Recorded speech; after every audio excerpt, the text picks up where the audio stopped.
नमस्कार, DD news में आपका स्वागत है। मैं हूं चंद्रशेखर जोशी और आइए सबसे पहले आपको दिखाते हैं इस वक्त की हेडलाइंस। प्रधानमंत्री नरेंद्र मोदी मंगलवार को अयोध्या में श्री राम जन्मभूमि मंदिर के ध्वजारोहण समारोह में होंगे शामिल। समारोह की तैयारियां पूरी।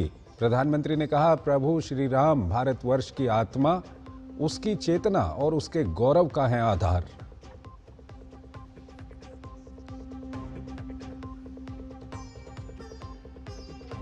एसआईआर पर बंगाल में जारी है घमासान। ममता बनर्जी ने फिर लिखी चुनाव आयोग को चिट्ठी। ममता पर बीजेपी का पलटवार। संदेश खाली में टीएमसी का बीएलए गिरफ्तार। राज्यपाल सीवी आनंद बोस ने बंगाल बॉर्डर का दौरा कर स्थिति का लिया जायजा।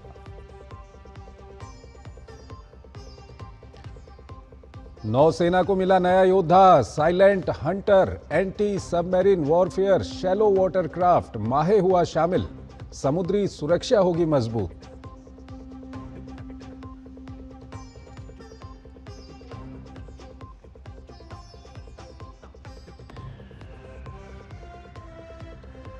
नहीं रहे हीमैन धर्मेंद्र, 89 साल की उम्र में ली आखिरी सांस। मुंबई में परिवार ने किया अंतिम संस्कार। शोक में डूबा देश। राष्ट्रपति प्रधानमंत्री ने जताया शोक।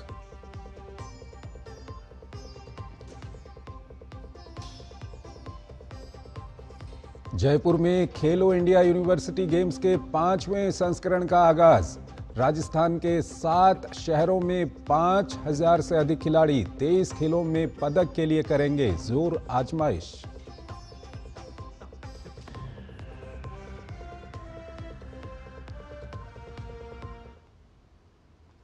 और आइए अब खबरों को विस्तार से देखते हैं। प्रधानमंत्री नरेंद्र मोदी मंगलवार को अयोध्या धाम जाएंगे। पीएम श्री राम जन्मभूमि मंदिर में दर्शन पूजन करेंगे।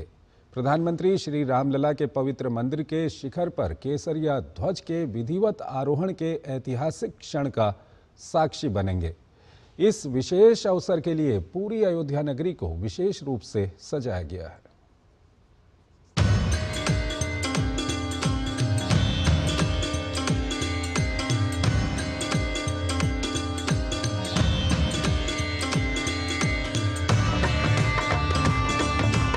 भगवान राम की नगरी अयोध्या धाम एक और ऐतिहासिक अवसर की गवाह बनने जा रही है। सबको इंतजार है मंगलवार के उस पल का जब भव्य श्री राम मंदिर पर धर्म ध्वजा फहराई जाएगी। सरयू तट पर बसे अयोध्या धाम में सड़कों पर राम धुन बज रही है। चारों ओर भजन कीर्तन की ध्वनि सुनाई दे रही है। इस विशेष अवसर के लिए पूरी अयोध्या नगरी को विशेष रूप से सजाया गया है। श्री राम मंदिर पर धर्म ध्वजा 191 फीट की ऊंचाई पर फहराई जाएगी। धर्म ध्वजा 22 फीट लंबी और 11 फीट चौड़ी होगी। इस धर्म ध्वजा का वजन 2.5 किलो होगा। ये भगवे रंग का है। भगवा रंग भारतवर्ष में त्याग का प्रतीक है। इसके अंदर एक वृक्ष अंकित किया गया है। इस वृक्ष का नाम कोविदार है। कोविदार महाराजा दशरथ के राज्य का ध्वज के ऊपर लगा हुआ प्रतीक चिन्ह है। इस ध्वज पर एक सूर्य बनाया गया है।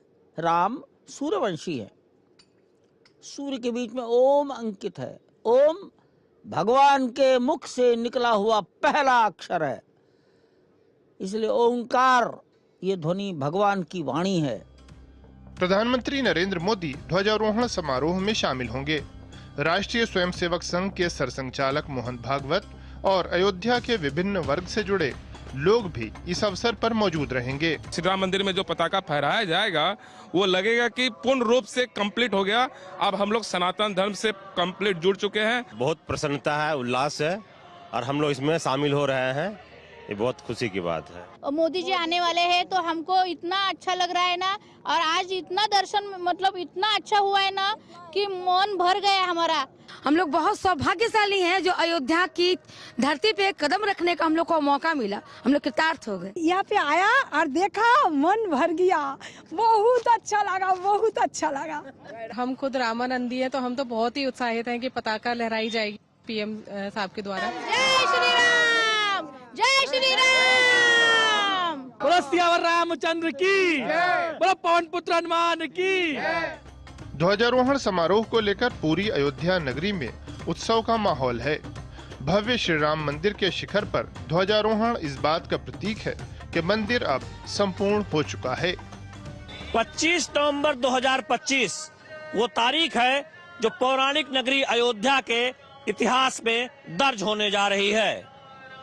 भव्य राम मंदिर के शिखर पर धर्म ध्वजा लहराई जानी है और तमाम गणमान्य लोग इस कार्यक्रम के हिस्सा बनने वाले हैं। जाहिर है दुनिया भर के करोड़ों लोगों को, करोड़ों राम भक्तों को इस दिन का इंतजार था।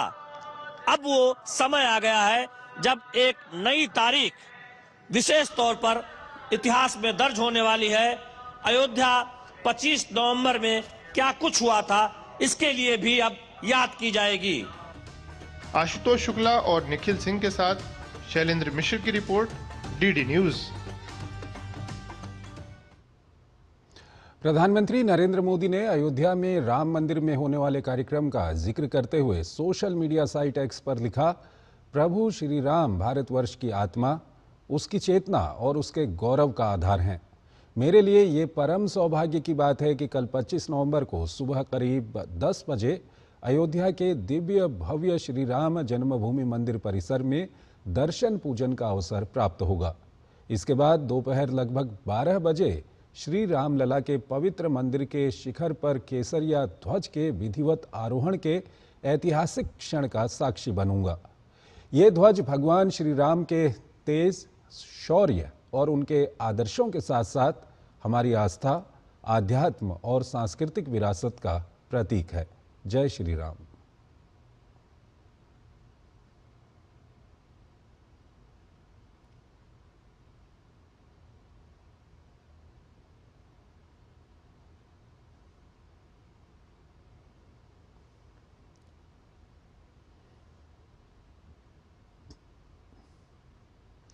अयोध्या में भगवान रामलला के मंदिर पर प्रधानमंत्री नरेंद्र मोदी 25 नवंबर को ध्वजारोहण करने वाले हैं। इस ध्वजारोहण कार्यक्रम के बाद रामलला का मंदिर पूर्ण हो जाएगा। इस ध्वजारोहण कार्यक्रम से नेपाल में भी उत्साह का माहौल है। श्री राम मंदिर में वर्ष 2021 में विवाह पंचमी के दिन ही दामोदर कुंड के शालिग्राम की प्रतिस्थापना की गई थी और कल यानी 25 नवंबर 2025 को भी विवाह पंचमी के दिन ही राम मंदिर संपूर्णता को प्राप्त कर लेगा। पशुपतिनाथ विकास ट्रस्ट से जुड़े संहिता शास्त्री अर्जुन प्रसाद बास्तोला ने नेपाल के लोगों की तरफ से इस कार्य के लिए पीएम मोदी के साथ मंदिर समिति का भी आभार जताया है।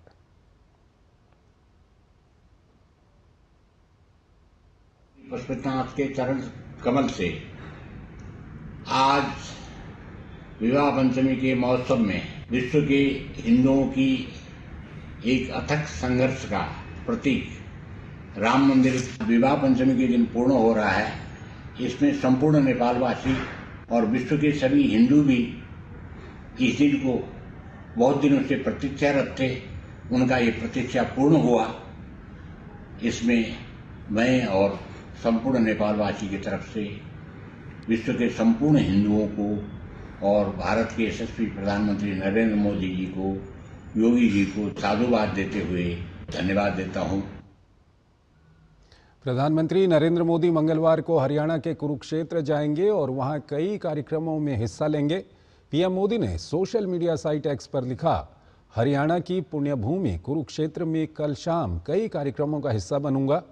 करीब 4 बजे भगवान श्री कृष्ण के पवित्र शंख के सम्मान में नवनिर्मित पांचजन्य के लोकार्पण के बाद महाभारत अनुभव केंद्र जाने का सौभाग्य प्राप्त होगा। लगभग 4:30 बजे श्री गुरु तेग बहादुर जी के 350वें शहीदी दिवस पर आयोजित विशेष कार्यक्रम में सहभागी बनूंगा। यहां उनके सम्मान में विशेष सिक्का और स्मारक डाक टिकट जारी किया जाएगा। इसके बाद पवित्र ब्रह्मा सरोवर में पूजा अर्चना का भी सुअवसर मिलेगा। रक्षा मंत्री राजनाथ सिंह सोमवार को हरियाणा के कुरुक्षेत्र पहुंचे, जहां उन्होंने अंतर्राष्ट्रीय गीता महोत्सव में हिस्सा लिया। रक्षा मंत्री ने इस दौरान श्रीमद् भगवद गीता के सार पर जोर देते हुए कहा कि गीता का ज्ञान आज दुनिया की हर समस्या का समाधान है।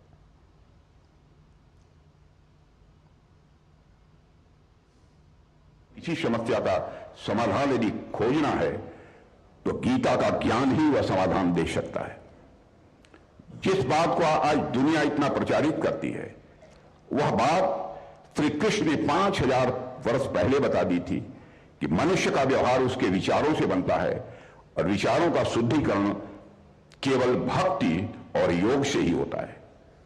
इसलिए आज दुनिया में गीता की स्वीकृति भी बढ़ती जा रही है। आज दुनिया के अनेक विश्वविद्यालयों में गीता पर पाठ्यक्रम पढ़ाए जा रहे हैं और यह भी अद्भुत है, गीता केवल एक आध्यात्मिक या धार्मिक ग्रंथ नहीं है, बल्कि मैं कहता हूं यह एक यूनिवर्सल लाइफ गाइड है, शाश्वत यह मार्गदर्शक बन चुकी है। राजनाथ सिंह ने साथ ही ऑपरेशन सिंदूर का जिक्र करते हुए कहा कि ये केवल सिर्फ सैन्य कार्रवाई नहीं, बल्कि भारत की आत्म प्रतिबद्धता, आत्मसम्मान और आत्मविश्वास की अभिव्यक्ति थी। उन्होंने जोर देते हुए कहा कि जैसे भगवान कृष्ण ने अधर्म के खिलाफ युद्ध पर जोर दिया है, उसी प्रकार भारत ने भी आतंकवाद के खिलाफ कार्रवाई को अंजाम दिया। साथियों, पहलगाम का वह विभत्स क्षण आज भी राष्ट्रीय स्मृति को विचलित करता है। भारत गीता का देश है, जहां करुणा भी है और युद्ध भूमि में धर्म की रक्षा की प्रेरणा भी है। साथियों, ऑपरेशन सिंदूर को मैं मानता हूं केवल एक सैन्य कार्रवाई नहीं थी, बल्कि वह भारत की आत्म प्रतिबद्धता, आत्मसम्मान और आत्मविश्वास की उद्घोषणा थी। भगवान श्री कृष्ण ने भी पांडवों को यही समझाया था कि युद्ध बदले की भावना या महत्वाकांक्षा के लिए नहीं, बल्कि धर्मपूर्ण शासन की स्थापना के लिए लड़ा जाना चाहिए। ऑपरेशन सिंदूर के दौरान हमने भगवान कृष्ण के संदेश का ही पालन किया है, मैं देवियों सज्जनों आपको बतलाना चाहता हूं। और इस ऑपरेशन ने पूरे विश्व को यह संदेश दे दिया कि भारत आतंकवाद के विरुद्ध न तो मौन रहेगा, न ही किसी भी सूरत में भारत कमजोर पड़े। हरियाणा के कुरुक्षेत्र में अंतर्राष्ट्रीय गीता महोत्सव 15 नवंबर से 5 दिसंबर तक भव्य रूप से आयोजित किया जा रहा है। मान्यता है कि ये वही धरती है जहां भगवान श्री कृष्ण ने महाभारत के युद्ध क्षेत्र में अर्जुन को श्रीमद् भगवद गीता का दिव्य और अमर उपदेश दिया था। इस वर्ष महोत्सव का स्वरूप और भी व्यापक और आकर्षक है, जिसमें 15 से अधिक देशों के 25 विद्वान अपनी उपस्थिति दर्ज करा रहे हैं। 25 नवंबर को प्रधानमंत्री नरेंद्र मोदी गुरु तेग बहादुर जी के 350वें शहीदी दिवस को समर्पित कार्यक्रम में शामिल होंगे। इसी अवसर पर वो महाभारत अनुभव केंद्र का अवलोकन भी करेंगे, जिसे केंद्र और राज्य सरकार के संयुक्त प्रयास से विकसित किया गया है। ये आधुनिक केंद्र महाभारत की कथा, पात्रों और दर्शन को अत्याधुनिक तकनीक के माध्यम से जीवंत रूप में प्रस्तुत यहाँ पर किया गया है। इसके साथ ही प्रधानमंत्री पांचजन्य शंख का उद्घाटन करेंगे और गुरुकुल से आए 51 छात्रों द्वारा मंत्रोच्चारण और शंख वादन की विशेष प्रस्तुति भी सुनेंगे। इस अवसर पर प्रस्तुति देने को लेकर छात्र अत्यंत उत्साहित दिख रहे हैं। हम अभी कुरुक्षेत्र में हैं, महाभारत अनुभव केंद्र में, जहां 25 नवंबर यानी कि कल प्रधानमंत्री नरेंद्र मोदी आने वाले हैं और ये 51 बच्चे गुरुकुल के कल उनके सामने मंत्रों उच्चारण के साथ शंख का वादन करेंगे। तो आइए जानते हैं और इन बच्चों से, इन छात्रों से इनके अनुभव के बारे में और क्या कुछ इन्होंने तैयारियां की हैं इसके बारे में जानते हैं। कल जब प्रधानमंत्री आएंगे तो उनको लेकर क्या कुछ आपने तैयारी की है, कैसे आप, मतलब कैसा लग रहा है अभी आप? हम बहुत खुश हैं कि हम पहली बार प्रधानमंत्री जी से मिलेंगे। कोई एक मंत्र जो कल आप प्रधानमंत्री के सामने बोलने वाले? हम सर्वप्रथम ईश्वर स्तुति प्रार्थना उपासना के 3 मंत्र बोलेंगे, उसके बाद हमारा शंखनाद होगा, उसके बाद हम गीता के 3 श्लोकों का वाचन करेंगे। एक श्लोक में चाहूंगे हमारे दर्शकों को एक बार आप सभी लोग। धर्म क्षेत्रे कुरुक्षेत्रे समवेतायुयुत्सवः मामका पांडवाश्चैव किम अकुर्वत संजयः। आपको कैसा लग रहा है? कल आप प्रधानमंत्री नरेंद्र मोदी के सामने शंख वादन करने वाले हैं, कैसा महसूस? मैं बहुत अच्छा महसूस कर रहा हूं क्योंकि मेरा एक ये सपना था कि मैं प्रधानमंत्री जी से मिलूं, क्योंकि मैंने आज तक इतने हिस्ट्री पढ़े लेकिन आज तक ऐसे प्रधानमंत्री जी को नहीं देखा जिन्होंने पूरा विश्व में हमारे भारत का परचम लहराया है। मौका मिले तो क्या कहना चाहेंगे अपने प्रधानमंत्री से? मैं तो बस यही कहना चाहूँगा कि ऐसी महान शख्सियत से मैं मिल रहा हूँ, यही मेरा बहुत बड़ा सौभाग्य है। बाकी कोटि कोटि बारंबार उनके चरणों में प्रणाम। तो आपने सुना, ये शंखनाद ये संकेत दे रहा है हमारे युवाओं ने, जैसा कहा कि अब देश बदल रहा है, देश विकास की ओर बढ़ रहा है। और इन बच्चों में, इन छात्रों में, गुरुकुल के ये जो 51 छात्र हैं, कल जब अपने शंख की मंत्रोच्चारण की प्रस्तुति देंगे तो वो अनुभव इनके जीवन में अविस्मरणीय साबित होगा। कैमरा पर्सन मुकेश के साथ मैं डॉक्टर सुयश शर्मा, डीडी न्यूज, कुरुक्षेत्र। रक्षा मंत्री राजनाथ सिंह ने कहा है कि भविष्य में सिंध भारत का हिस्सा हो सकता है क्योंकि सीमाएं बदलती रहती हैं। उन्होंने सिंधी समाज के योगदान की सराहना की और कहा कि सिंध हमेशा से भारतीय सभ्यता का अभिन्न अंग रहा है। राजनाथ सिंह ने इस बयान का, जहां देश में स्वागत किया जा रहा है राजनाथ सिंह के इस बयान का, वहीं सिंध के लोगों में भी एक उम्मीद की किरण पैदा हुई है।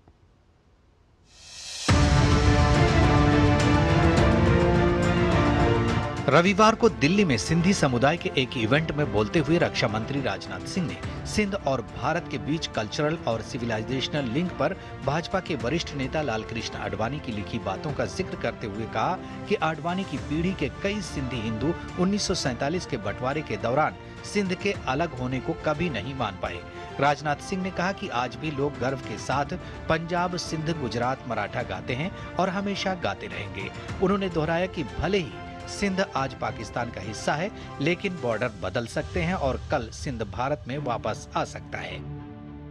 सभ्यतागत रूप से सिंध हमेशा भारत का हिस्सा रहेगा और जहां तक जमीन की बात है तो बॉर्डर्स तो बदल सकते हैं, क्या पता कल को सिंध भारत में फिर से वापस आ जाए। रक्षा मंत्री राजनाथ सिंह के इस बयान का देश के विभिन्न दलों के नेताओं और रक्षा और विदेश मामलों के विशेषज्ञों ने समर्थन किया। बर्लिन की दीवार खत्म हो सकती है, पूर्वी और पश्चिमी जर्मनी एक हो सकते हैं, तो फिर सिंध या पीओके हमारे नक्शे में फिर से शामिल क्यों नहीं हो सकता है? That kind of a possibility cannot be ruled out. That in future emerging scenarios, this land of this holy land of Sindh becomes a part of India again.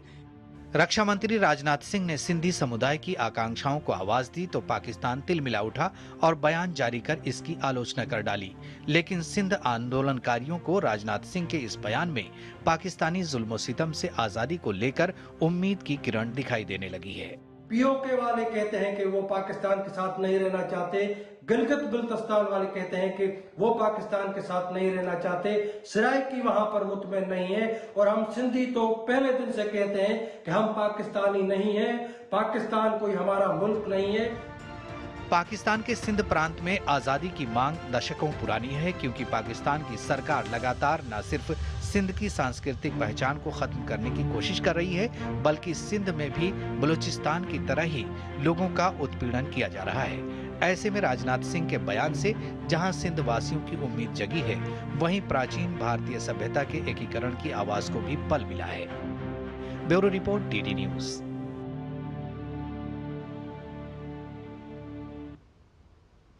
Bihar विधानसभा में करारी हार के बाद कांग्रेस पार्टी ने हार का ठीकरा अपने 7 नेताओं पर फोड़ते हुए उन्हें पार्टी से 6 साल के लिए निष्कासित कर दिया है। कांग्रेस पार्टी ने पार्टी के मूल सिद्धांतों, अनुशासन और संगठनात्मक मर्यादा के प्रति शिथिल रवैया अपनाने और पार्टी प्लेटफॉर्म के बाहर लगातार अवांछित और भ्रामक बयान जारी करने के आरोप में प्रदेश कांग्रेस अनुशासन समिति की ओर से 7 नेताओं के विरुद्ध कार्रवाई करते हुए सोमवार को 6 वर्ष के लिए कांग्रेस की प्राथमिक सदस्यता से निष्कासित कर दिया। अनुशासन समिति के अध्यक्ष कपिल देव प्रसाद यादव द्वारा जारी आदेश में कहा गया है कि संबंधित नेताओं से प्राप्त स्पष्टीकरण समिति को संतोषजनक नहीं लगा। उनके कार्य पार्टी अनुशासन उल्लंघन के 5 मानकों में से 3 के अंतर्गत स्पष्ट रूप से आते हैं। इन नेताओं पर आरोप है कि इन्होंने कांग्रेस के कार्यक्रमों और निर्णयों के विरुद्ध लगातार पार्टी मंचों से बाहर बयान दिए और सक्षम अधिकारियों के निर्देशों की जानबूझकर अवहेलना की। प्रिंट और सोशल मीडिया में टिकट खरीद फरोख्त जैसे निराधार और भ्रामक आरोप लगाकर पार्टी की प्रतिष्ठा को गंभीर क्षति पहुंचाई। बिहार के बाद अब बंगाल एसआईआर को लेकर नया सियासी अखाड़ा बन गया है। ममता बनर्जी और उनकी पार्टी टीएमसी लगातार एसआईआर का विरोध कर रहे हैं, तो बीजेपी ने एसआईआर का खुलकर समर्थन किया है। बंगाल में जिस तरह से हजारों घुसपैठियों के वापस जाने की तस्वीरें सामने आ रही हैं और कई टीएमसी नेताओं के बीएलओ पर दबाव बनाने के वीडियो वायरल हो रहे हैं, उसके बाद से कई सवाल खड़े हो रहे हैं। आज एसआईआर को करने वाले तमाम बीएलओ ने कोलकाता में प्रदर्शन भी किया। तमाम विरोध के बीच बंगाल सहित 12 राज्यों में एसआईआर जारी है, तो चुनाव आयोग पूरी पारदर्शिता से अपने काम में लगा हुआ है। इस बीच पश्चिम बंगाल के राज्यपाल सीवी आनंद बोस ने सीमावर्ती जिलों में बने हालात का जायजा लेने के लिए वहां का दौरा किया। एसआईआर पर आर पार, बीजेपी और टीएमसी में तकरार, पश्चिम बंगाल में जारी है संग्राम, ममता का क्या है नया प्लान। पश्चिम बंगाल में एसआईआर को लेकर लगातार घमासान मचा हुआ है। जब से बंगाल में एसआईआर की शुरुआत हुई है, उसके बाद से ममता बनर्जी और उनकी पार्टी टीएमसी इसका विरोध कर रही है। टीएमसी के साथ कांग्रेस सहित इंडी गठबंधन के दल एसआईआर का विरोध कर रहे हैं। बीजेपी इंडी गठबंधन के दलों द्वारा एसआईआर के विरोध पर हमलावर है और टीएमसी पर आरोप लगा रही है कि ममता दीदी घुसपैठियों के साथ खड़ी हैं और देश विरोधी एजेंडा चला रही हैं। संवैधानिक प्रक्रिया को बाधित करने का, संवैधानिक प्रक्रिया को प्रभावित करने का, और स्पष्ट शब्दों में कहें तो घुसपैठिए संदिग्ध वोटरों के माध्यम से सत्ता को हड़पने का यह जो षड्यंत्र चल रहा है, कहीं न कहीं इस प्रकार के दल उनका समर्थन करते हुए नजर आ रहे हैं और देश की प्रबुद्ध जनता इन सारे विषयों को देख रही है। जहां बंगाल में एसआईआर का विरोध हो रहा है, तो बंगाल से हजारों की संख्या में अवैध घुसपैठियों के वापस बांग्लादेश जाने की तस्वीर भी सामने आ रही है। तो बहुत से घुसपैठियों ने कैमरे पर स्वीकार किया कि वो कैसे गलत तरीके से भारत में दाखिल हुए और अवैध दस्तावेज भी हासिल कर चुके थे, लेकिन एसआईआर की प्रक्रिया के बाद वो वापस बांग्लादेश जा रहे हैं। पश्चिम बंगाल के सीमावर्ती जिलों पर बने हालात का जायजा लेने के लिए बंगाल के राज्यपाल ने वहाँ जाने की बात कही है। Migrants will be tolerated in India. We have our own rules and regulations. We have the border security force to check it. We'll certainly see that Indians live in India and also those who are allowed to be here. Illegal immigration is resented and will be strongly resented, and the BSF is strong enough to guard our borders against this. वहीं संदेश खाली में तृणमूल कांग्रेस के block level agent BLA जमीरुल इस्लाम मुल्ला को गिरफ्तार कर लिया गया है। जमीरुल पर एक ब्लॉक लेवल ऑफिसर बीएलओ को जान से मारने की धमकी देने का आरोप है। अधिकारियों के अनुसार जमीरुल इस्लाम मुल्ला ने बीएलओ को फोन पर धमकी दी थी कि यदि उनके 97 वर्षीय चाचा का नाम वोटर लिस्ट से हटाया गया तो इसके गंभीर परिणाम भुगतने होंगे। इस बीच पश्चिम बंगाल की मुख्यमंत्री ममता बनर्जी ने एक बार फिर से मुख्य चुनाव आयुक्त ज्ञानेश कुमार को चिट्ठी लिखकर एसआईआर की प्रक्रिया में कई प्रावधानों पर अपनी आपत्ति जताई है। इससे पहले भी ममता बनर्जी चुनाव आयुक्त को चिट्ठी लिखकर एसआईआर को रोकने की बात कह चुकी हैं। इस बीच बंगाल में एसआईआर के शुरू होने के बाद से कई वीडियो और ऑडियो क्लिप वायरल हो रहे हैं, जिनमें सत्तारूढ़ टीएमसी से जुड़े नेता एसआईआर के काम में लगे बीएलओ पर दबाव बना रहे हैं और गलत वोटों की एंट्री कराने का काम कर रहे हैं। इस बीच बंगाल में एसआईआर के काम में लगे तमाम बीएलओ ने कोलकाता में मुख्य चुनाव आयुक्त के ऑफिस के बाहर जोरदार प्रदर्शन किया और अपनी समस्याओं को चुनाव आयोग के सामने रखा। Definitely, the work of the BLOs is very hard, because they have to go to each and every place. They have to collect the forms, give the forms, digitize the forms. It is not an easy task.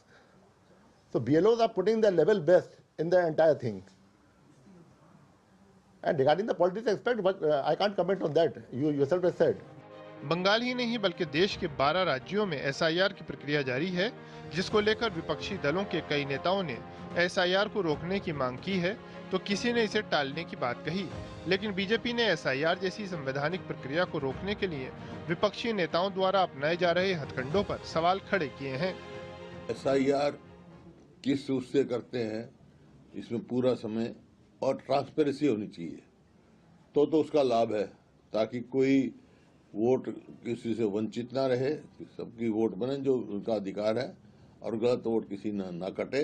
Rahul ji सवाल उठा रहे हैं, लेकिन SIR कितना आवश्यक है हर दृष्टिकोण से लोकतंत्र की मजबूती के लिए भी विपक्ष की जो पार्टियां हैं वह तुष्टिकरण के नीति के तहत उनको सपोर्ट कर रही है, जो देश हित में नहीं है, युवा हित में नहीं है।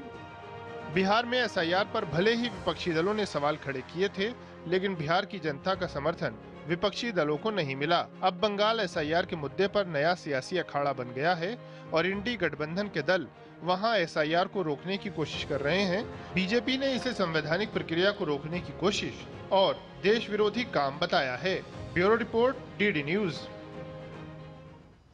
पश्चिम बंगाल में चुनाव आयोग द्वारा मतदाता सूची शुद्धिकरण कार्य जारी है। इस बीच एसआईआर सहित अतिरिक्त कार्यों के निरंतर बढ़ते बोझ के विरोध में बीएलओ अधिकार रक्षक समिति ने कोलकाता में विरोध प्रदर्शन किया। राज्य के मुख्य निर्वाचन अधिकारी कार्यालय के बाहर बड़ी संख्या में बीएलओ कर्मचारी जमा होकर नारेबाजी करने लगे, जिससे वहां पर तनावपूर्ण स्थिति उत्पन्न हो गई। बीएलओ ने निर्वाचन आयोग के कार्यालय के गेट पर ताला लगाने की कोशिश भी की, जिसे मौके पर मौजूद पुलिसकर्मियों ने तुरंत रोक दिया। पिछले कुछ दिनों से मुख्यमंत्री ममता बनर्जी उन्हीं सवालों को उठाकर एसआईआर का विरोध कर रही हैं। एसआईआर के विरोध में बीएलओ के एकांश निर्वाचन चुनाव आयोग के जो दफ्तर है उस दफ्तर के सामने विरोध प्रदर्शन कर रहे हैं। हाथ में उनके ताला है, ताला लेके वो लोग यहाँ पे बैरिकेड के ऊपर चढ़ गए हैं। ये एसआईआर करने में 2 साल टाइम लगता है या 2 महीना में कर रहा है, इसमें बीएलओ लोगों के ऊपर बहुत प्रेशर आ गया है। बिहार में तो सही से हुआ है, फिर बंगाल में इतना विरोध क्यों? बिहार का मालूम नहीं, यहाँ जो एसआईआर ठोका गया है हम लोगों के ऊपर, एसआईआर में 3 महीना 6 महीना टाइम लगता है, इसमें सिर्फ 2 महीना टाइम दिया गया है। बंगाल दखल करने के लिए जो भी हथकंडे अपनाए जा रहे हैं उसका हम विरोध कर रहे हैं। ईसीआई के बदले ईसीबी नाम रखे, इलेक्शन कमीशन ऑफ बीजेपी नाम रख दे। आप जो बात बोल रहे हैं वही सीएम भी बोल रहे हैं, मतलब सीएम सही बोल रहे हैं। एकदम सही बोल रही है। आप किसी को भी उठा के रैंडमली पूछ लीजिए, एक ही बात बोलेगा। ममता बनर्जी सही बोल, एकदम सही बोल रही है। इलेक्शन कमीशन जो भी करे प्लानिंग के साथ करे। बीएलओ मर जा रहे हैं, किसी की मेडिकल इमरजेंसी है, इलेक्शन कमीशन हम लोग की बात नहीं सुन रही है। 24 घंटा किसी आदमी के लिए काम करना पॉसिबल नहीं है। बिहार में भी हुआ है एसआईआर, बंगाल के अलावा और 11 राज्यों में भी हो रहा है, लेकिन कहीं ऐसा दृश्य नहीं देखने को मिलेगा। चुनाव आयोग का ऑफिस, उसके बाहर बीएलओ के एकांश यहाँ पे विरोध प्रदर्शन कर रहे हैं, बैठे हैं यहाँ पे, रास्ते पे बैठे हैं, बैरिकेड के ऊपर चढ़ रहे थे और हाथ में ताला लेके आए हैं, चेन लेके आए हैं। उनका कहना है वो कमीशन के दफ्तर में ताला लगा देंगे। शिक्षक जो है वो जो विरोध कर रहे हैं, वो विरोध में हर वो दृश्य दिखाए जा रहे हैं जो पॉलिटिकल रैलीज में सचराचर देखने को मिलता है। कैमरामैन प्रदीप घोष के साथ सौरभ दत्ता, कलकत्ता, डीडी न्यूज। छत्तीसगढ़ के सुकमा जिले में सुरक्षा बलों को नक्सल मोर्चे पर एक बड़ी कामयाबी हाथ लगी है, जहां सोमवार को 48 लाख रुपए के इनामी 15 माओवादियों ने पुलिस के सामने आत्मसमर्पण कर दिया। सरेंडर करने वाले इन नक्सलियों में पीएलजीए बटालियन नंबर 1 के 4 हार्डकोर सदस्य भी शामिल हैं, जो लंबे समय से कई हिंसक घटनाओं में सक्रिय थे। आत्मसमर्पण करने वालों में 5 महिला और 10 पुरुष माओवादी शामिल हैं, जिन्होंने पूना नरकोम अभियान और पुनर्वास नीति से प्रभावित होकर हिंसा का रास्ता छोड़ा है। इन सभी नक्सलियों पर अलग अलग श्रेणियों में 1 लाख से लेकर 8 लाख रुपए तक का इनाम घोषित था। पुलिस अधिकारियों के अनुसार इनमें पीपीसीएम और एसीएम रैंक के कई बड़े काडर भी मौजूद हैं। प्रशासन ने सभी आत्मसमर्पित नक्सलियों को शासन की नीतियों के तहत तत्काल सहायता राशि और अन्य सुविधाएं उपलब्ध कराने का भरोसा दिया है।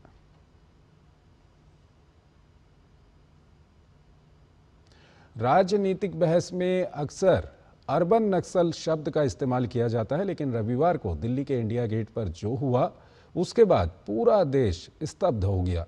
दिल्ली में प्रदूषण के नाम पर कुछ युवा कल इंडिया गेट पहुंचे और नक्सल का पर्याय रहे नक्सली कमांडर हिडमा के समर्थन में नारे लगाने लगे। बीते दिनों ही सुरक्षा बलों ने हिडमा को मार गिराया है। उसके बाद देश की राजधानी में नक्सलियों के प्रति समर्थन जताने की इस घटना ने कई सवाल खड़े कर दिए हैं कि आखिर कहां नक्सलियों के समर्थक बैठे हुए हैं।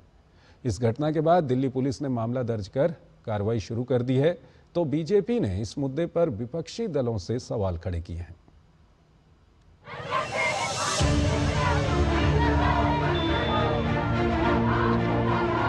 नई दिल्ली के इंडिया गेट पर प्रदूषण के नाम पर हुए विरोध प्रदर्शन का एक अलग ही रूप देखने को मिला, जब अर्बन नक्सल और कट्टर वामपंथी विचारधारा का प्रदर्शन करते हुए प्रदर्शनकारियों ने हाल ही में मारे गए खूंखार नक्सली कमांडर माडवी हिडमा के समर्थन में नारेबाजी शुरू कर दी। प्रदर्शनकारी युवाओं में से कुछ ने हिडमा के नाम के पोस्टर उठा रखे थे। सिर्फ इतना ही नहीं, विरोध प्रदर्शन के दौरान प्रदर्शनकारियों को हटाने पहुंची पुलिस के जवानों पर मिर्ची वाले स्प्रे भी किए गए। इनसे चिल्ली पाउडर का स्प्रे रिकवर हुआ है, कई लोगों से रिकवर हुआ है। हमने देखा है कि इसके प्रिपरेशन करके आए थे और जब उन्होंने चिल्ली पाउडर का स्प्रे इस्तेमाल किया पुलिस पे, तो अपने आप को बचाने के लिए पुलिस ने कुछ लोगों को इनमें से पकड़ा, दबोचा, ताकि इनका चिल्ली पाउडर के स्प्रे से कम लोगों पे और पुलिस पर्सनल पे प्रभाव पड़े। इस मामले में दिल्ली पुलिस के 2 थानों में एफआईआर दर्ज की गई। कम से कम 22 लोगों को गिरफ्तार किया गया। सोमवार को पटियाला हाउस कोर्ट में आरोपियों को पेश किया गया। 5 आरोपियों को 2 दिन की न्यायिक हिरासत में भेज दिया गया है, जबकि एक आरोपी को सेफ हाउस में भेजने का आदेश दिया गया है। वहीं गिरफ्तार किए गए एक आरोपी ने जमानत याचिका दाखिल की है, जिस पर पटियाला हाउस कोर्ट में बुधवार को सुनवाई होगी। 6 लोग पेश हुए थे, 6 बच्चे, 5 को 2 दिन का जेसी भेजा और एक बच्चे का जिसका अभी एज का कोई थोड़ा सा इशू था, उसको 2 दिन के लिए सेफ हाउस भेजा गया। प्रदूषण के नाम पर हुए विरोध प्रदर्शन के बहाने नक्सलवाद और वामपंथी माओवाद के समर्थन में हुई नारेबाजी की भाजपा ने कड़ी निंदा की है। भाजपा नेता सुधांशु त्रिवेदी ने कहा कि ऐसे लोगों के दिमाग में एयर पॉल्यूशन से ज्यादा मार्क्स और माओ का प्रदूषण है। उन्होंने इस तरह के प्रदर्शन को लेकर विपक्ष पर भी जमकर निशाना साधा। वही लोग हैं जिन्होंने 2010 में छत्तीसगढ़ में जब हमारे सीआरपीएफ के 75 से अधिक जवान मारे गए थे, तो मीडिया में रिपोर्ट आई थी कि तमाम लोगों ने दिल्ली में खुशियां मनाई थी और देश की प्रतिष्ठित यूनिवर्सिटी के हॉस्टल्स में भी खुशियां मनाई गई थी। मुझे लगता है वो सोच अभी तक जिंदा है। तो हवा के प्रदूषण से ज्यादा दिमाग में जो मैकाले, मार्क्स और माओ का प्रदूषण आकर बैठ गया है और उसके साथ कट्टरपंथी कठमुल्लाओं का समर्थन पाकर सत्ता में आने का जो ख्वाब आंखों में पैबस्त हो गया है, ये देश के लिए ज्यादा बड़ी चुनौती है। विरोध प्रदर्शन के दौरान नक्सलवादी विचारधारा का खुलकर समर्थन और माओवादी हिडमा को पर्यावरण रखवाला बताना गंभीर सवाल खड़े करता है। ऐसे में ये सवाल भी उठ रहा है कि विश्वविद्यालयों में पढ़ने वाले इन युवाओं के दिमाग में कौन लोग नक्सल समर्थक जहर घोल रहे हैं। ब्यूरो इनपुट के साथ मुकेश शुक्ला की रिपोर्ट, डीडी न्यूज।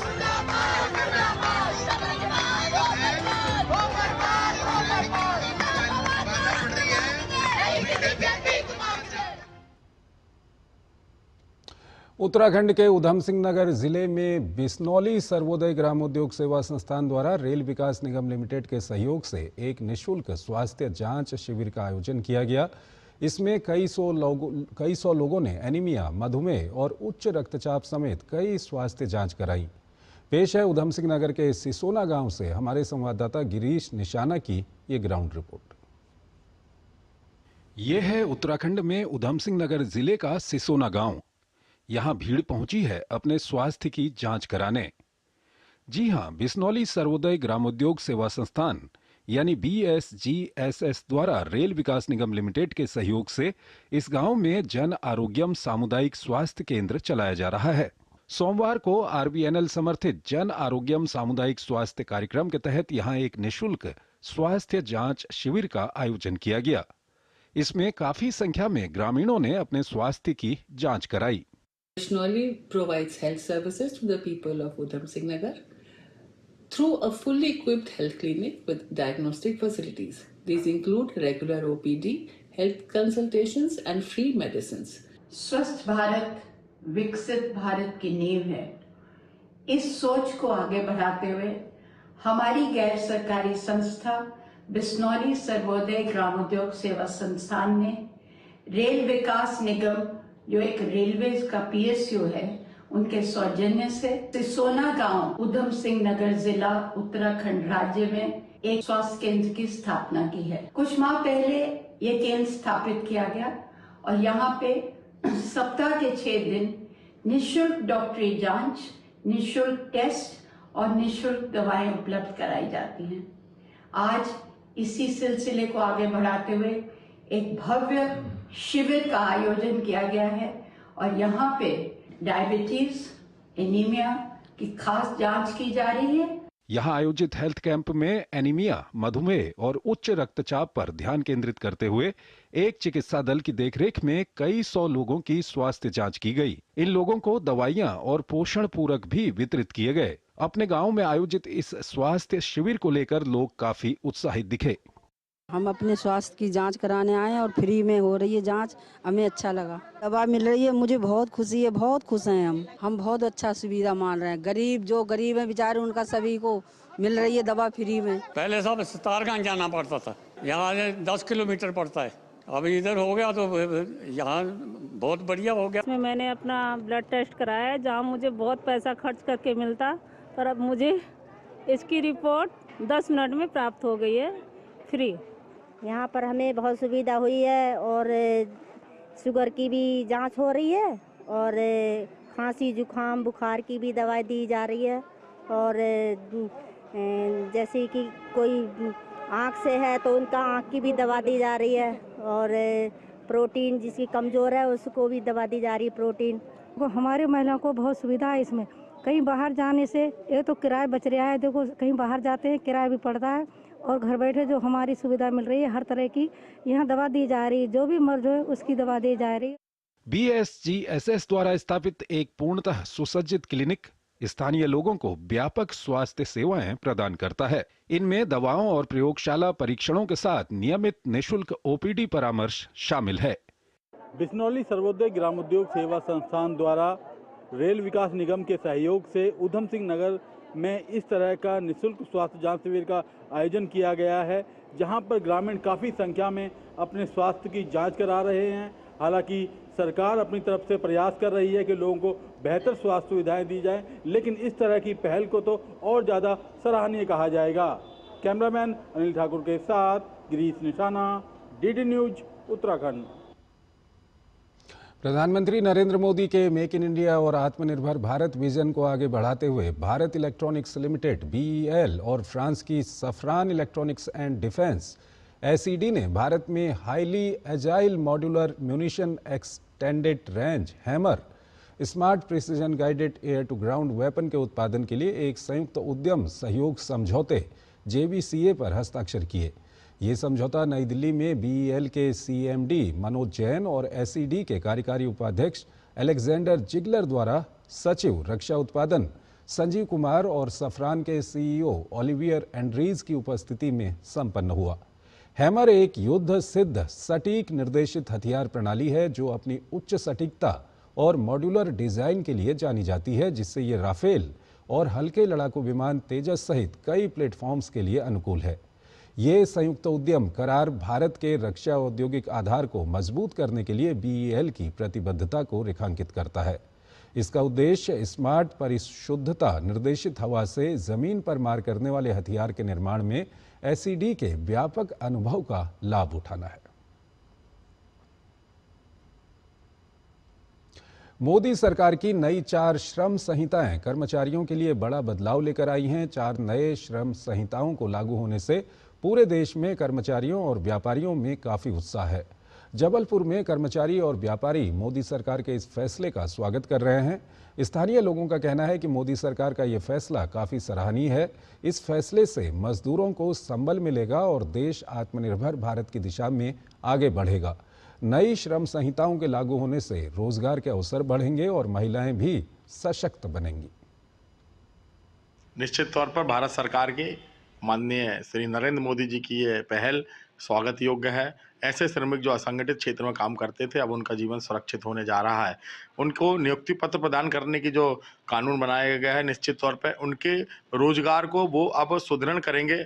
अब अनावश्यक रूप से किसी छोटी सी बात पर भी किसी को काम से नहीं निकाला जा सकता है। जिस प्रकार देखा जाए कि 40 के पार वालों का फ्री हेल्थ चेकअप हो रहा है, महिलाओं को समानता का अधिकार मिल रहा है, अपना PF DF की जो सुविधा दी जा रही है, इसके लिए ये बहुत सराहनीय कदम है। कहीं ना कहीं भारत को यदि विकसित राष्ट्र बनाना है तो मजदूर वर्ग को अंतर नीचे पायदान तक के व्यक्ति के लिए विकास बहुत जरूरी है। शासन ने श्रम कानूनों में जो बहुत समय से श्रमिक संगठन मांग कर रहे थे, उनकी बात को समझते हुए, सुनते हुए उन्होंने इसमें बहुत सारी चीज़ों में महत्वपूर्ण परिवर्तन किए हैं और इससे कहीं ना कहीं जो हमारे श्रमिक बंधु हैं उनको लाभ प्राप्त होने की संभावना है।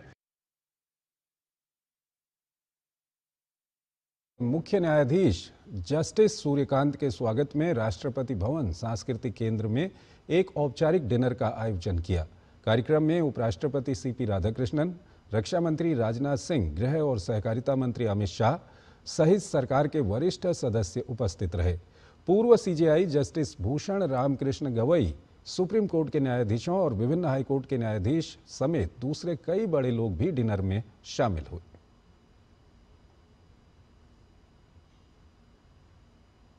सिख धर्मगुरु तेग बहादुर का 350वां बलिदान दिवस मनाया जा रहा है। इस अवसर पर गृह और सहकारिता मंत्री अमित शाह ने दिल्ली स्थित गुरुद्वारे में मत्था टेका। उन्होंने एक्स पर लिखा कि गुरु तेग बहादुर जी ने अन्याय और अधर्म का जिस साहस और शौर्य के साथ सामना किया, वो हर भारतीय के लिए प्रेरणा का केंद्र है। धर्म की रक्षा के लिए वो अपने प्राणों को आहूत करने से भी पीछे नहीं हटे। उनका जीवन भारत की आध्यात्मिक चेतना, साहस और बलिदान की अमर गाथा है। मोदी जी ने निर्णय लिया है कि पूरा देश कृतज्ञ भाव से गुरु साहिब का 350वां बलिदान दिवस मनाकर स्वधर्म और संस्कृति के प्रति उनके समर्पण का स्मरण करेगा। गुरु तेग बहादुर जी के त्याग, साहस और बलिदान की गाथाएं अनंत काल तक हमें प्रेरणा देती रहेंगी। केंद्रीय वाणिज्य एवं उद्योग मंत्री पीयूष गोयल ने अफगानिस्तान के वाणिज्य और उद्योग मंत्री HE अलहाज नूरुद्दीन अजीजी से मुलाकात की। अपने सोशल मीडिया हैंडल पर इसकी जानकारी देते हुए पीयूष गोयल ने लिखा कि हमारी ये मुलाकात दोनों देशों के बीच आर्थिक सहयोग और पारस्परिक व्यापार को बढ़ाने और वस्तुओं और सेवाओं के सहज आदान प्रदान के लिए हमारी प्रतिबद्धता को दर्शाता है। उन्होंने लिखा कि हम अपनी पारस्परिक लाभकारी साझेदारी को और गहराई देने और दोनों देशों के लोगों के बीच संबंधों को मजबूती देने के लिए हमारे संकल्पों को दोहरा रहे हैं। भूटान की 2 दिवसीय यात्रा पर गए केंद्रीय मंत्री किरण रिजिजू ने सोमवार को भूटान के प्रधानमंत्री से मुलाकात की। भूटान के प्रधानमंत्री ने भगवान बुद्ध के पवित्र अवशेष भेजने और उनकी प्रदर्शनी की समयावधि बढ़ाने के लिए भारत का आभार जताते हुए प्रधानमंत्री नरेंद्र मोदी को अपना गुरु बताया। दोनों नेताओं ने गुरु रिनपोचे से जुड़े भारत के 23 स्थलों पर आधारित पुस्तिका का विमोचन किया। साथ ही केंद्रीय मंत्री ने भूटान की संसद का भी दौरा किया।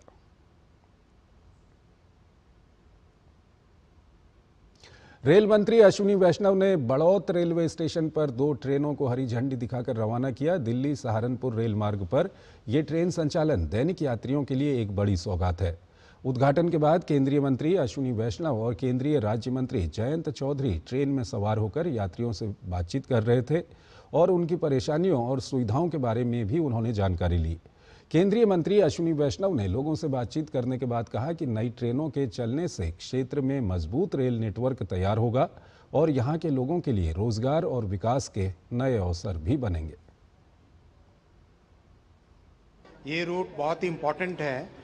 गन्ने की खेती का बहुत बड़ा एक ये क्षेत्र है और यहाँ से किसानों को, छात्रों को और छोटे व्यापारियों को दिल्ली जाने के सुविधा के लिए इस लाइन को मेन लाइन में कन्वर्ट किया जा रहा है। पिछले कुछ वर्षों में बहुत सारे अपग्रेडेशन के काम हुए हैं। प्रधानमंत्री श्री नरेंद्र मोदी जी ने पूरे देश के रेलवे नेटवर्क को जिस तरह से विद्युतीकरण किया है और अपग्रेड किया है, उसमें इस लाइन को भी अपग्रेड किया गया है। 100% विद्युतीकरण इस लाइन का हो गया है और इस अपग्रेडेशन के बाद में आज 2 नई मेमू सर्विस शामली को दिल्ली से जोड़ने वाली स्टार्ट हुई है। इससे बहुत बेनिफिट मिलेगा छात्रों को, किसानों को। मिजोरम के मुख्यमंत्री लालदुहोमा ने नई दिल्ली में रेल मंत्री अश्विनी वैष्णव से मुलाकात की। बैठक में सेरंग रेलवे लाइन को थेंजोल तक बढ़ाने पर चर्चा हुई, जो थेंजोल पीस सिटी मास्टर प्लान के लिए महत्वपूर्ण माना जा रहा है। रेल मंत्री ने भरोसा दिया कि परियोजना का अलाइनमेंट फरवरी 2026 के अंत तक अंतिम रूप देने का प्रयास किया जाएगा। बैठक के दौरान यात्री सुविधाओं और कनेक्टिविटी बढ़ाने से जुड़े कई प्रस्तावों को मंजूरी मिली। सेरंग दिल्ली ट्रेन को छोटे रूट पर चलाने की मंजूरी दी गई है, जिससे यात्रा समय लगभग 4 घंटे कम होगा। सेरंग दिल्ली राजधानी एक्सप्रेस की फ्रीक्वेंसी को बढ़ाकर सप्ताह में 2 बार करने के प्रस्ताव को भी हरी झंडी दे दी गई है। साथ ही स्थानीय खेती के सामान को कुछ समय के लिए स्टोर करने के लिए रेलवे स्टेशनों पर वेयरहाउस और कोल्ड स्टोरेज की सुविधा बनाने पर भी चर्चा हुई। मस्कट के करीब ज्वालामुखी की राख के बादल घिरने के बाद एयरपोर्ट अथॉरिटी ऑफ इंडिया और टोलोज ने विमान संचालन को लेकर एडवाइजरी जारी की है। एडवाइजरी में विमानन सेवाओं से जुड़ी कंपनियों से ज्वालामुखी राख से निपटने के ऑपरेशनल प्रोटोकॉल फॉलो करने के लिए कहा गया है। पायलट्स के लिए भी एडवाइजरी जारी की गई है और सभी पायलट्स से ज्वालामुखी राख के बादलों और इलाकों से दूर रहने और फ्लाइट लेवल को उसी के मुताबिक रखने के लिए कहा गया है। साथ ही फ्लाइट प्लानिंग, रूट और ईंधन की व्यवस्था भी इसी एडवाइजरी के मुताबिक करने के लिए कहा गया है। इंजन परफॉर्मेंस या फिर किसी भी तरह से ज्वालामुखी राख के संपर्क में आने पर पायलट से तुरंत रिपोर्ट करने के लिए कहा गया है। फ्लाइट ऑपरेटर से कहा गया है कि वो ज्वालामुखी राख वाली ऊंचाई और इलाकों से बचें। यह भी कहा गया है कि यदि एयरपोर्ट पर स्थिति बिगड़े तो विमान संचालन में देरी या फ्लाइट रद्द करने पर भी विचार करें। यदि ज्वालामुखी राख एयरपोर्ट तक पहुंचती है तो एयरपोर्ट अथॉरिटी से रनवे और टैक्सीवे के तुरंत निरीक्षण करने के लिए कहा गया है। साथ ही विमानन कंपनियों से ज्वालामुखी राख के हालात की 24 घंटे मॉनिटरिंग करने के लिए भी कहा गया है। गोवा के पणजी में 56वें अंतर्राष्ट्रीय फिल्म महोत्सव के साथ चल रहा वेब्स फिल्म बाजार 2025 का भव्य समापन हो गया। पणजी में आयोजित इस 4 दिवसीय कार्यक्रम ने दुनिया भर के फिल्म निर्माताओं, वितरकों और सेल्स एजेंट्स को एक साझा मंच प्रदान किया। केंद्रीय सूचना एवं प्रसारण मंत्रालय के संयुक्त सचिव अजय नागभूषण ने समापन समारोह को संबोधित करते हुए कहा कि हम बहुत भाग्यशाली हैं कि इतने बड़े पैमाने पर इस आयोजन को सफल बना सके। We should tell that they are very lucky also that we could organize such a thing, and we have seen participation, such a huge gathering here, and kids here have got such a great access and to all the creative minds of our country. It has been a great 4-day event, and I wish that all of you are coming together. Maybe you have made new friends. Keep up your friendship, keep up your contacts, keep up your collaborations, and hope to see some really successful projects coming up from this event. राष्ट्रीय film विकास निगम के प्रबंध निदेशक प्रकाश मखदूम ने cinema को सीमाओं और भाषाओं से परे एक सार्वभौमिक माध्यम बताया। उन्होंने इस बात पर जोर दिया कि फिल्म बाजार पिछले 18 वर्षों से लगातार नई प्रतिभाओं को पोषित कर रहा है। उन्होंने फिल्म निर्माण की चुनौतियों को स्वीकार करते हुए कहा कि हर फिल्म का निर्माण वास्तव में साहस की एक यात्रा है। When we say that cinema is a universal language and that transcends barriers and languages, this particular platform, as a Film Bazaar, for last 18 years has been nurturing these talents, and I think every film, and I'm sure you would agree with me, that every film is a journey of courage. प्रसिद्ध भारतीय film निर्माता राजकुमार हिरानी ने NFDC के प्रयासों की सराहना करते हुए कहा कि युवा फिल्म निर्माताओं और लेखकों से मिलना एक शानदार अनुभव रहा। उन्होंने सुझाव दिया कि जिस तरह से ये आयोजन बढ़ रहा है, भविष्य में इसके लिए और बड़े स्थान की आवश्यकता हो सकती है, जिससे रचनात्मक आदान प्रदान और बेहतर तरीके से हो सके। फिल्म निर्देशक और पटकथा लेखक श्रीराम राघवन ने भी भव्य आयोजन की तारीफ की। उन्होंने कहा कि नए और आकांक्षी फिल्म निर्माताओं के साथ समय बिताना सुखद रहा। उन्होंने नए कलाकारों का उत्साहवर्धन करते हुए कहा कि स्थापित निर्देशकों ने भी इसी प्रक्रिया से गुजरकर अपनी जगह बनाई है, इसलिए एनएफडीसी का ये प्रयास अत्यंत सराहनीय है। वेब्स फिल्म बाजार के सलाहकार जेरोम पेलार्ड ने अपने अनुभव साझा करते हुए कहा कि अनुभवी और युवा निर्माताओं के साथ विचार साझा करना बेहद आनंददायक रहा। उन्होंने इस आयोजन को वाइब्रेंट बताते हुए उम्मीद जताई कि यहाँ दी गई सलाह और विचार आने वाले समय में फिल्म निर्माताओं के आगामी कार्यों को प्रेरित करेंगे। कबड्डी विश्व कप 2025 की जीत पर प्रधानमंत्री नरेंद्र मोदी ने भारतीय महिला कबड्डी टीम को बधाई दी है। बांग्लादेश के ढाका में महिला कबड्डी वर्ल्ड कप 2025 का फाइनल भारत और चीनी ताइपे के बीच खेला गया। इस रोमांचक मुकाबले में भारत ने चीनी ताइपे को 35-28 के स्कोर से हरा दिया। प्रधानमंत्री मोदी ने जीत की बधाई देते हुए कहा कि हमारी महिला कबड्डी टीम ने देश को गौरवान्वित किया है, उनके अद्भुत साहस, कौशल और समर्पण का परिचय दिया है। पीएम ने कहा कि ये जीत अनगिनत युवाओं को कबड्डी में आगे बढ़ने और बड़े सपने देखने के लिए प्रेरित करेगी। इससे पहले भारतीय महिला क्रिकेट टीम ने भी विश्व कप जीतकर अपना परचम लहराया था।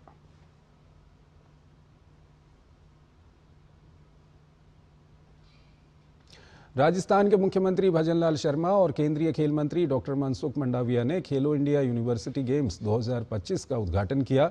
खेलो इंडिया यूनिवर्सिटी गेम्स 2025 का आयोजन 24 नवंबर से 5 दिसंबर तक राजस्थान के 7 शहरों जयपुर, उदयपुर, जोधपुर, कोटा, अजमेर, भरतपुर और बीकानेर में होगा, जिसमें 230 से अधिक विश्वविद्यालयों से करीब 5000 खिलाड़ी 23 खेलों में हिस्सा लेंगे।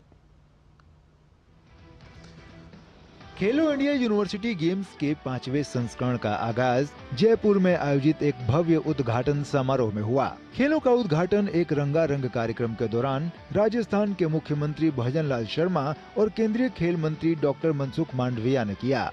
इस दौरान राजस्थान के खेल मंत्री कर्नल राज्यवर्धन सिंह राठौर सहित अन्य गणमान्य व्यक्ति भी मौजूद रहे।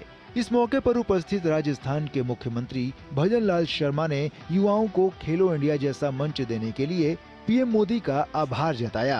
मैं धन्यवाद देना चाहता हूं देश के यशस्वी प्रधानमंत्री नरेंद्र मोदी जी को, जिन्होंने युवा तरुणाई की आवाज को सुना और उन्होंने देखा कि गांव, मोहल्ले, नगर से जो युवा तरुणाई निकल करके आती है, उस तरुणाई की आवाज को कैसे सुना जाए, और उन्होंने खेल जगत के लिए खेलो इंडिया के माध्यम से उनको तलाशने का काम किया।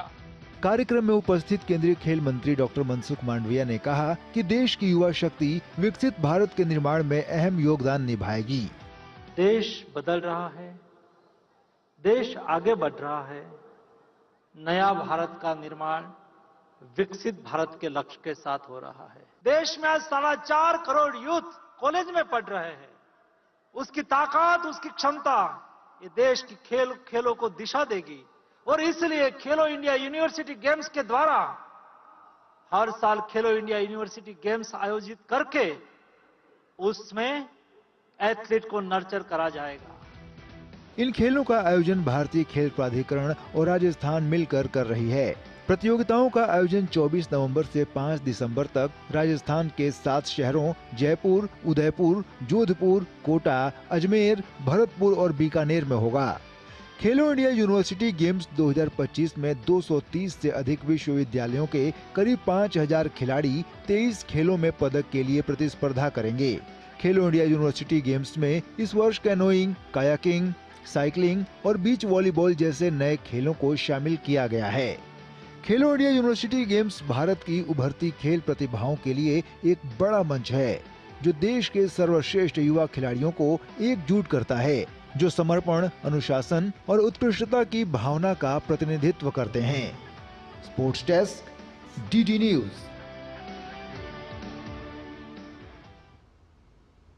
तो इस बुलेटिन में फिलहाल इतना ही। आप बने रहिए डीडी न्यूज के साथ। नमस्कार।